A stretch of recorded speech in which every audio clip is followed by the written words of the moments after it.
Hi, and welcome to today's event on Stack. Um, this event is brought to you by Byte Academy.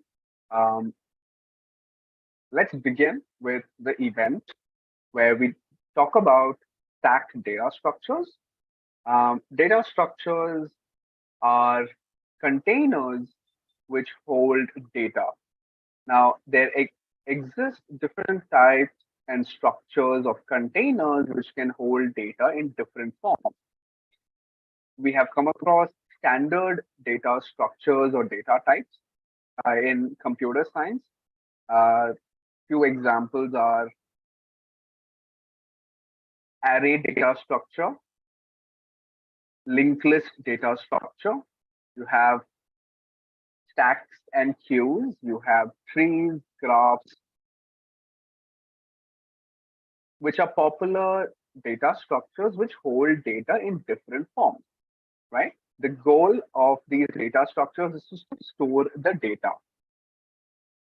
Now, data can be stored in different containers, which are of different shapes.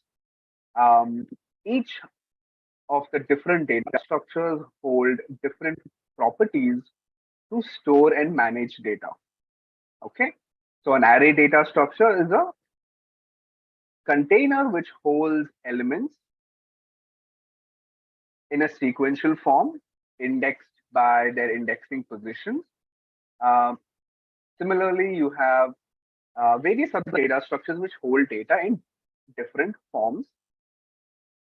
So we will talk about the stacked data structure. So what is a stacked data structure? How does the stacked data structure help in storing and managing data? Right. So the goal of data structures is to help users to store and manage data. So stack is a very popular data structure which organizes elements in a particular order. A stack supports two main properties, push and the pop. So at a general context, what is a stacked data structure? So stack is a linear data structure. Now, data structures can be linear and non-linear. So what are examples of linear data structure and what are examples of non-linear data structure? Right. So data structure, as we understand, is nothing but a form for holding and managing data. Right. So the data can be stored in a linear fashion. So examples like array, list, stack, linked list are representations of linear data structure. You also have examples of representation for non-linear data structure, and such examples are graphs, trees, which represent data in a non-linear fashion.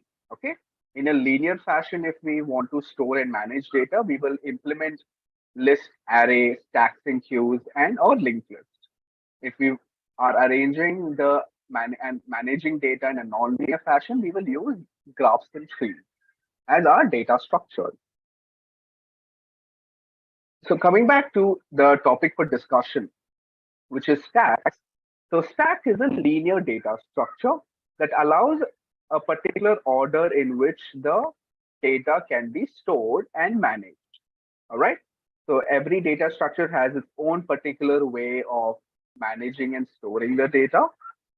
Stack is a linear data structure which has an order in which the data is stored and managed. So what is this order? So the order will be last in, first out. All right. So the order of the elements can be stored in the format of last in, first out. And there are two popular operations that can be performed with a stack data structure. The data points or the elements can be pushed into the stack or can be popped from the stack. So two operations with respect to stack, push and the pop. Push to push elements or data points, pop to remove the data points, right? So this particular data structure follows the order of managing and storing the data in the form of a last in, first out. Okay. The last value that is pushed into the stack is the first one that is popped off the stack. Okay, so let's compare this definition with a real life example, right? So in your household kitchen, you stack plates, right? So plates are stacked one on top of the other, right? So the first plate, which is stacked at the bottom, is the last plate that is removed from the stack, right? So an example. So let's imagine we have a stack of plates, right? So this is my first plate, which is going in. So I have my first plate at the bottom, I have another plate on top of the first plate, and so on. So it's a stack of plates. Now the last plate, which is stacked at the very top, is the first plate to be removed from the stack, right? So as here, considering a real life application example, we consider a stack of plates in your household kitchen, where the plates are stacked on one on top of the other, right? So the last plate which is stacked at the top is the very first plate that is removed that will be used in your household kitchen, right? So as you pop your plate out, the first stack that has been stacked in this container is the last plate which is removed from the stack container, right? So keeping the order of the last in, first out. Okay. So last plate which is at the bottom is the last plate which is stacked at the top is the first plate that is removed from the container. Okay. Whereas the very first stack which is stacked at the bottom of the container will be the last plate that will be removed, because we have to remove all the plates at the top to finally reach to the bottom. Okay, so I hope this example makes it better to understand how stack data structures behave. So a stack can be conceptualized as a stack of plates. The push operation pushes a plate on top of the stack. The pop operation removes a plate from the top of the stack. So taking the plates off the top and putting them back on the top preserves the LIFO order. The very important property that we need to keep in mind is the LIFO property. So stacked data structures follow the last in, first out property, preserving its property, right? So the last plate put on the top of the container is the first plate that is picked up later. Okay, so I hope this is clear with the overview of stacked data structure.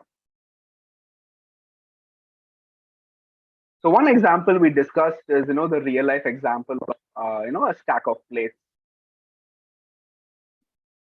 So what other examples can we think of when and where stacks are implemented in real time, right? So one example is, the stack of plates. A real life example is a stack of plates in your household kitchen,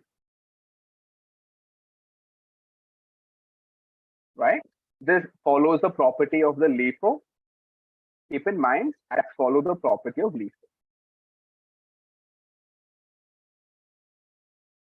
So another example is the redo or the undo operation in while editing text files. This also preserves the LIFO property. So in this example, we have come across in our day-to-day activity where we perform editing on various files, right? Be it a text file or a JSON file or a markdown file, right? So we make a mistake. So as a human, we are prone to mistakes, right? So when you make a mistake while editing a text file, you perform a redo operation or an undo operation, right? So let's say you write a sentence, right? I am writing this sentence. Yes. Now I realize I made a mistake, right? So let's assume that there is a spelling mistake here, right? So to fix the spelling mistake, I can perform an undo operation, right? So the undo operation will take me one step backward or one step forward. right? So if at all, if you want to undo the change or redo the change, you can use uh, the commands available, right? Which interacts with the computer system to perform this redo or undo while editing text files. So you're keeping the property of LIFO intact. It is moving one step backwards to undo the operation. Okay, so this is another example of where the stack property of LIFO, last in, first out, is preserved. Another example where in real time, maybe while editing, writing an essay, you make a mistake. So you want to go back to the previous change, right? So you're preserving the history. You're preserving the isolation of the work done by you so that you don't have to uh, worry about making new changes. Instead, you can undo the previous changes, right? So it keeps the LIFO property keeps a track of the various revisions or history of the changes that you have done with respect to the interactions with your computer system. Yes. So this is another example, a real-time example. And also another example is memory management. Okay. So memory management, again, is another example where the LIFO property is intact. So these are some of the examples in real time where the LIFO property of stack is implemented. And the objective of using the stack is to store and maintain or manage the data in a linear fashion, right? So in a linear fashion, if you want to store and manage the data, we can represent the data in a stack-like data structure.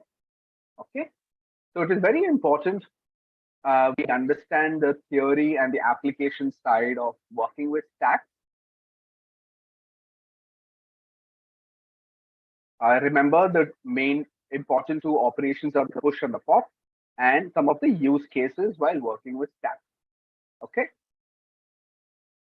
so let's quickly run through an example implementation of a stacked data structure in Python.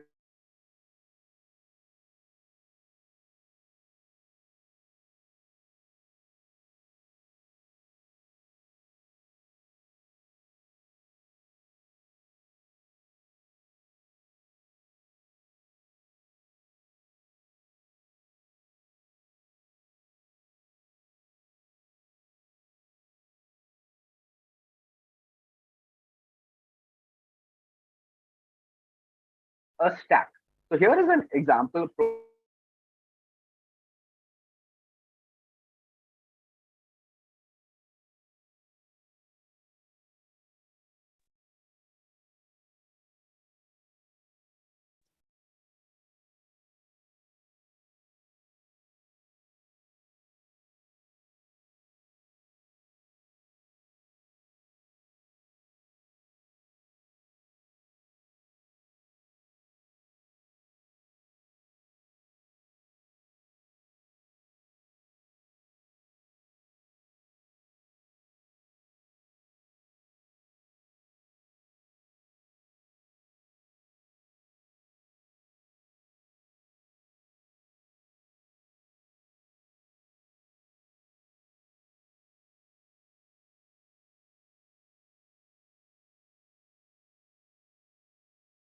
Yes, let's understand how to implement a Python program to perform the operations of the stack, right? So what are the different operations of a stack?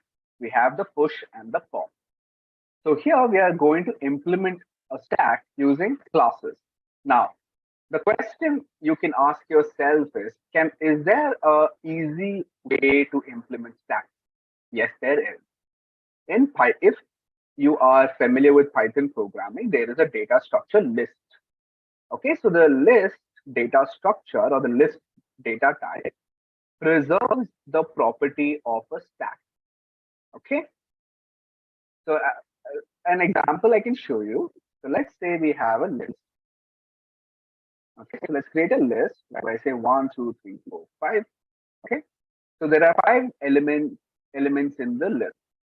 So this list data structure preserves the property of a stack. That is the LIFO property, right? Last in, first out. Now, well, let's print the list.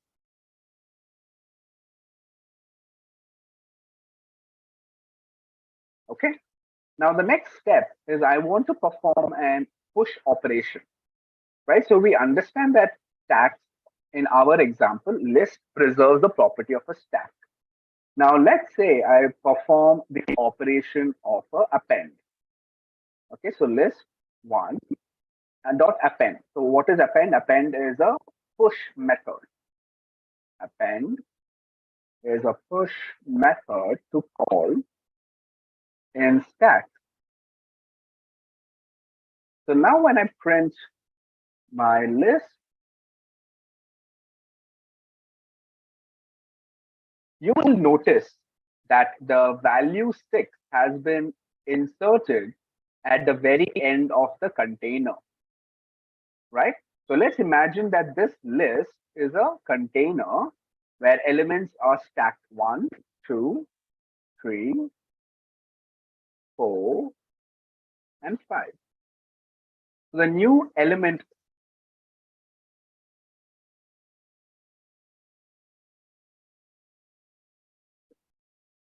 the new element 6, which is pushed to the stack, will be placed at the very top, right? So the last in element will be the first element to be removed, keeping the property LIFO intact. Okay, so we have inserted 6 at the very top with the help of the append function. Now the next step is to pop the element. Okay, so here I am going to perform a function print list underscore one dot pop. So this function, this method will remove the topmost element in the stack. Okay, preserving the property of LIFO. So when I run this program now, you will see the output displaying 6. Right, so this has removed the topmost element in the stack. So the pop is a method which will remove the topmost element. Right, so as per our understanding, 6 is now removed from the stack. So now the topmost element is 5. Now 6 is removed from the stack. The next topmost element is 5. So when I perform another pop operation,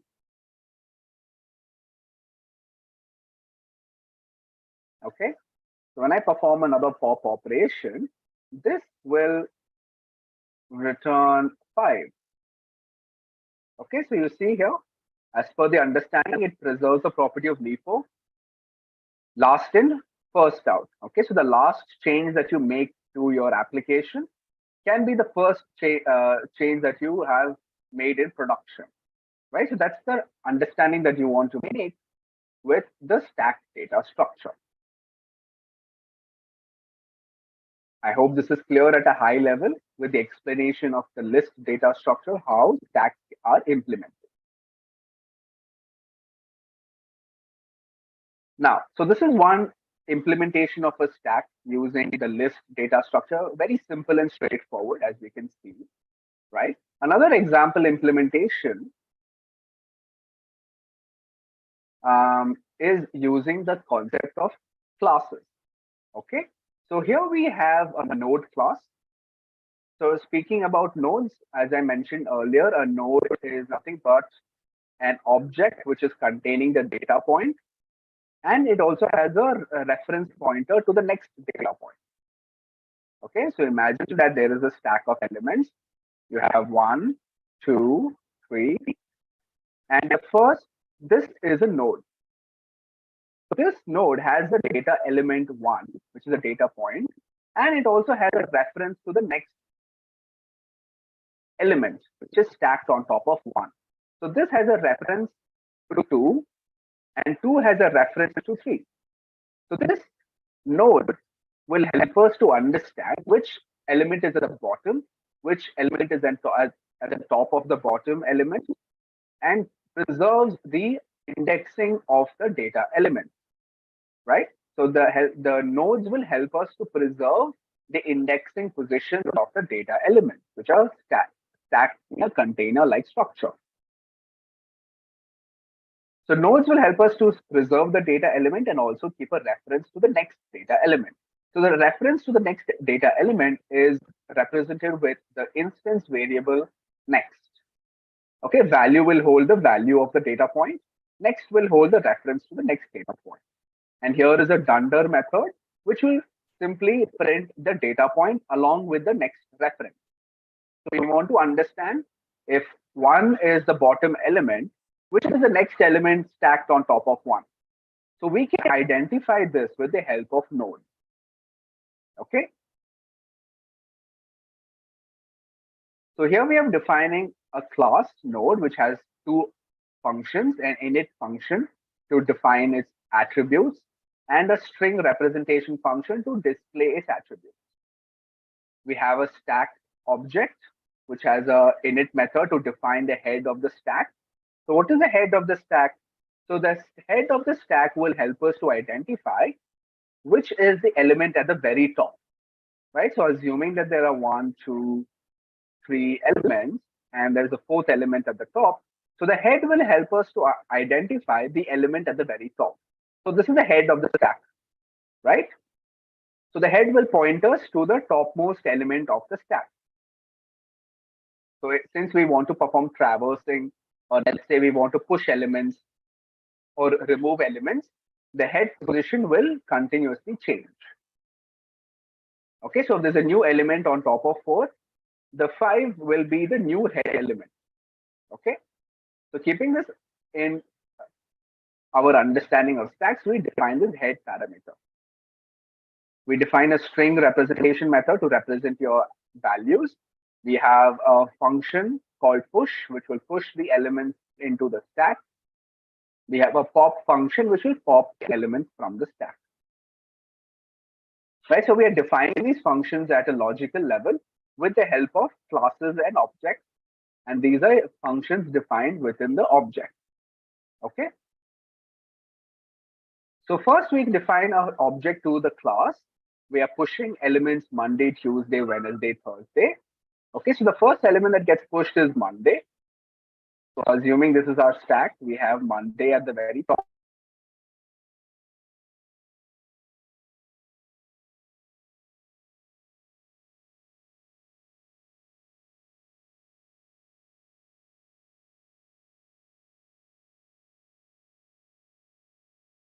Tuesday, Wednesday. So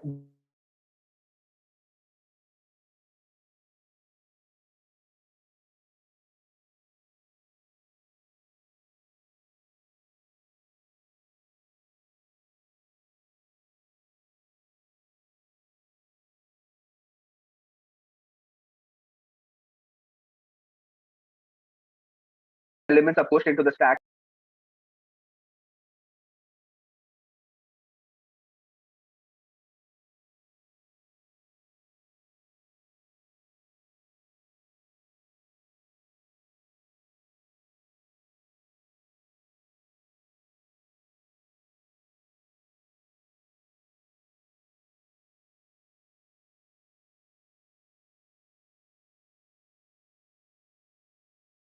It will create an object to the node class.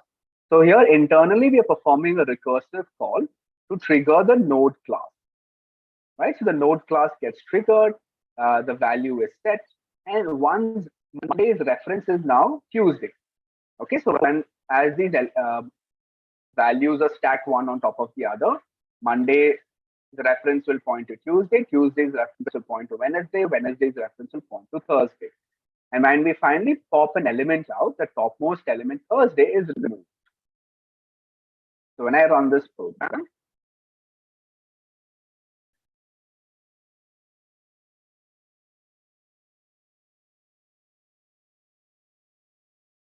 you can see the elements which are pushed into the stack. Yes. So now if you look at S1, the stack is empty, right? Now, this is because we have removed all the elements. So here,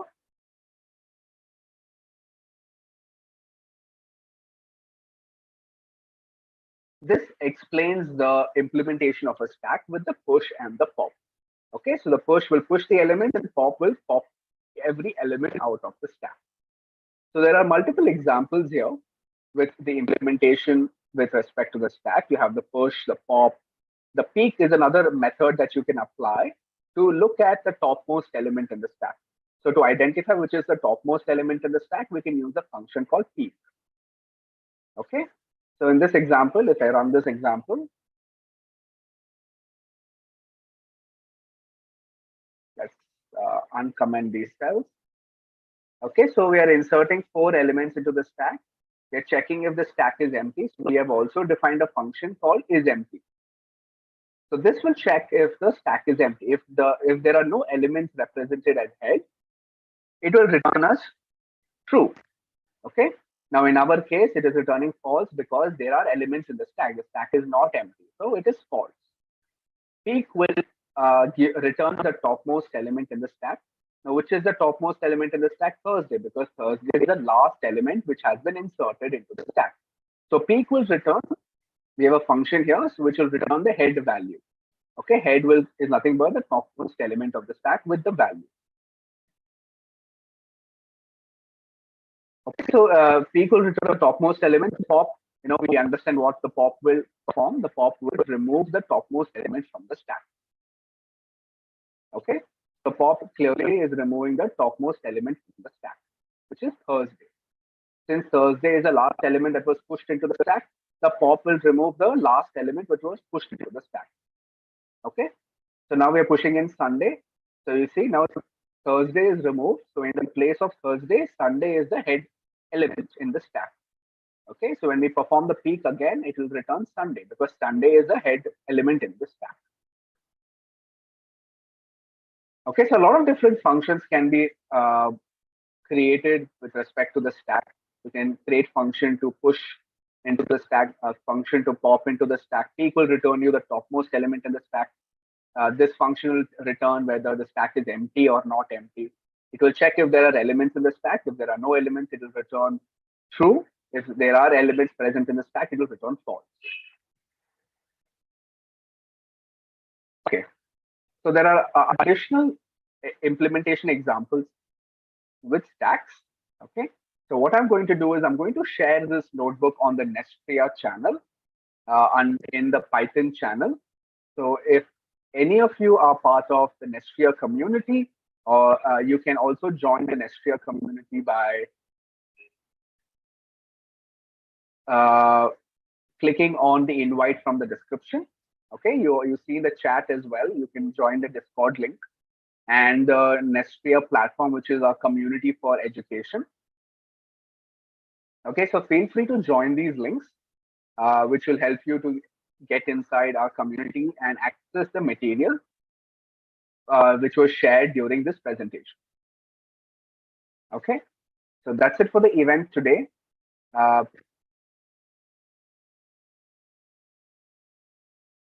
Please access the material from the Nestria community server. Thank you for joining. Have a good day.